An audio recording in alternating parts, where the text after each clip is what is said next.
What's going on, guys? It's Fight Season MMA, and today I want to talk about my take that Robert Whittaker is going to be the next UFC middleweight champion after he beats Khamzat Chimaev in October at UFC 308, and then shortly after beat the winner of Dricus du Plessis and Israel Adesanya, and probably that winner versus Sean Strickland. I truly think Robert Whittaker has all the skills to capture the middleweight title again, and I think that is going to start after he beats Khamzat Chimaev in that fight. So I want to talk about a Khamzat Chimaev fight, and then him up against someone else like Dricus du Plessis, or Israel Adesanya, or Sean Strickland, and why I am so confident that Robert Whittaker can capture the title again. If you guys enjoy the UFC content, please leave a like, comment, and subscribe. That is the best way to support the channel. As well, please go down, turn on the post notifications so you guys don't miss a video whenever they release. But let's jump right into the video of why I believe that Robert Whittaker is going to become a middleweight champion sometime in late or early 2025. Okay, so it was just announced that Robert Whittaker is going to be taking on Khamzat Chimaev at UFC 308 in Abu Dhabi, and I think that Robert Whittaker is going to win that fight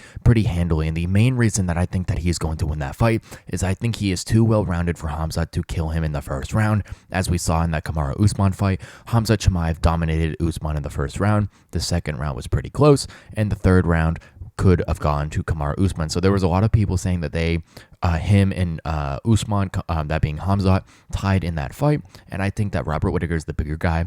I think that Robert Whittaker is the stronger guy.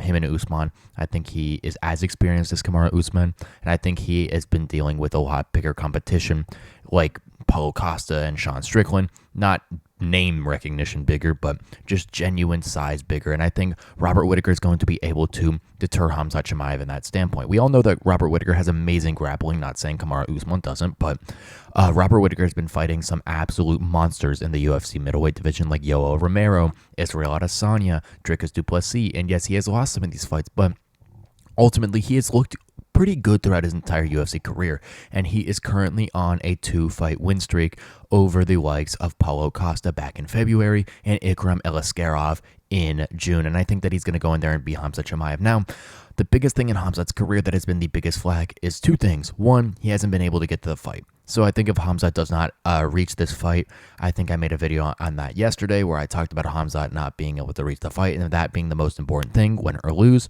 is stepping in the octagon with Robert Whittaker. And the second thing that really hasn't been proven for Khamzat Chimaev is that 5-round cardio. You look at the fights with Kamaru Usman and Gilbert Burns. Both of those fights were absolute wars for Khamzat Chimaev, and he looked so tired at the end of those fights. So I do think that a possible 5-round fight with Robert Whittaker would be an absolute disaster with Khamzat Chimaev because of how good Robert Whittaker's cardio is, of how good his IQ is, of how good everything in that standpoint would be against someone like Khamzat Chimaev.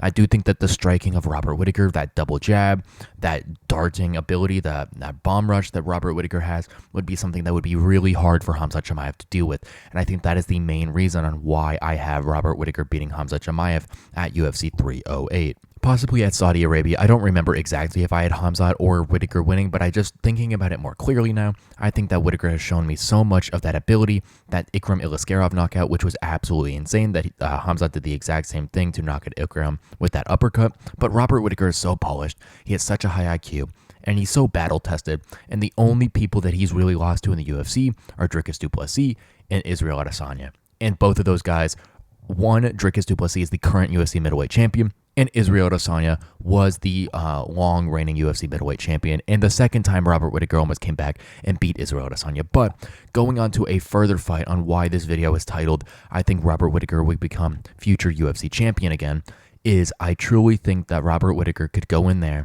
and beat Sean Strickland. He could go in there and beat Dricus du Plessis in the second bout, or he could beat Israel Adesanya in a third fight.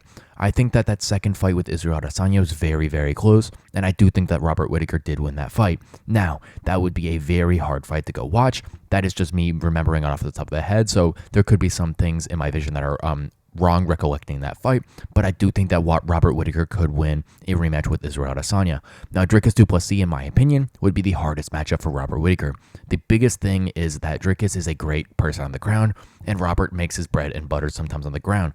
But Dricus is a little bit awkward, and I think that's what really frightened and scared or caught off guard Robert Whittaker in that first fight. And I think going into a second time, it's the exact same analogy as Alex Pereira and Yuri Prochazka. Alex Pereira, the first time with Yuri Prochazka, had a little bit of a hard time locating and really being able to find out how Yuri Prochazka moves and of how he interacts every single one of his strikes together. But in that second fight, it almost looked like a cakewalk and a breeze because that unpredictability of Yuri Prochazka wasn't there the second time Alex Pereira fought him.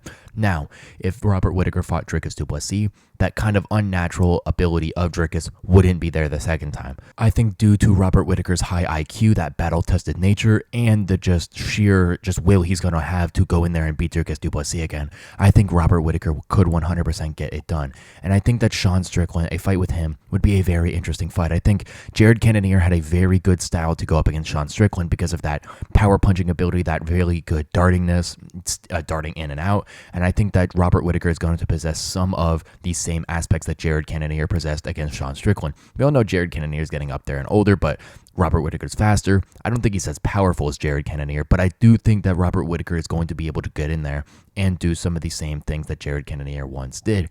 Now, I think that Robert Whittaker, in order of toughest to easiest, I think it's going to be Dricus du Plessis as the toughest, Israel Adesanya as the second toughest, and Sean Strickland as the easiest. But that is not because I'm saying that Sean Strickland is the worst fighter of the three. I just think out of a stylistic matchup for Robert Whittaker, I think that kind of Philly shell style is going to be really good for Robert Whittaker to be able to break, considering we saw Jared Cannonier do the exact same thing back in late 2022. But ultimately, I truly do believe in Robert Whittaker's ability to go out there and defeat Khamzat Chimaev in October if Khamzat makes it to the octagon. Because of that, we don't know how good Khamzat's cardio is, and from what we've seen in those 3-round wars with Gilbert Burns and Kamaru Usman, Khamzat's cardio is very bad in my opinion, or he just doesn't manage it well at all, and I think that that's going to be a massive factor against someone like Robert Whittaker. And two, I do think that Whittaker is going to win a rematch with either Dricus du Plessis or Israel Adesanya, and I do think that he could eke out a decision win over Sean Strickland in a very close fight. But that's why I believe that Robert Whittaker could become the champion again. If he stays as focused as I believe he is, I think Robert Whittaker 100% will become the champion in either late to mid 2025 by defeating one of Sean Strickland, Israel Adesanya, or Dricus du Plessis in that main event middleweight title fight coming very, very soon. Thank you guys so much for watching this episode of Fight Season MMA, and please let me know what you think about this take of Robert Whittaker, I think, becoming the middleweight champion in either early to mid 2025. Please leave a comment down below, and if you think that this is going to be true, if you think that he's going to get smashed by someone like Dricus du Plessis, or if Robert Whittaker is going to even lose to Khamzat Chimaev. I love to hear all the comments down below, and I try to respond to them as many as possible. But I do think that Robert Whittaker carries all the skills that are as necessary of a champion. He's got the gold before, and he's defended it a couple times, and I do think that Robert Whittaker is going to be hungry again, and he's going to go up there and capture the middleweight strap once again over someone like Sean Strickland, Israel Adesanya, or Dricus du Plessis. Thank you guys so much for watching this episode of Fight Season MMA, and please leave a like, comment, and subscribe. I try to respond to as many comments as possible, so I will 100% do my best to respond to as many good comments as there are down in the description. Also, hit that subscribe button to help me grow to 1,000 subscribers. It would mean an absolute ton. Subscribing is free, and 97.2% of my viewers who watch my videos are not subscribed, so please go down there and subscribe. There's no reason that you shouldn't be doing it. And lastly, hit that post notifications button so you guys are always notified when I release MMA content and breakdowns. Thank you guys so much for watching this episode of Fight Season MMA, and I will catch you guys very soon with more UFC content and news.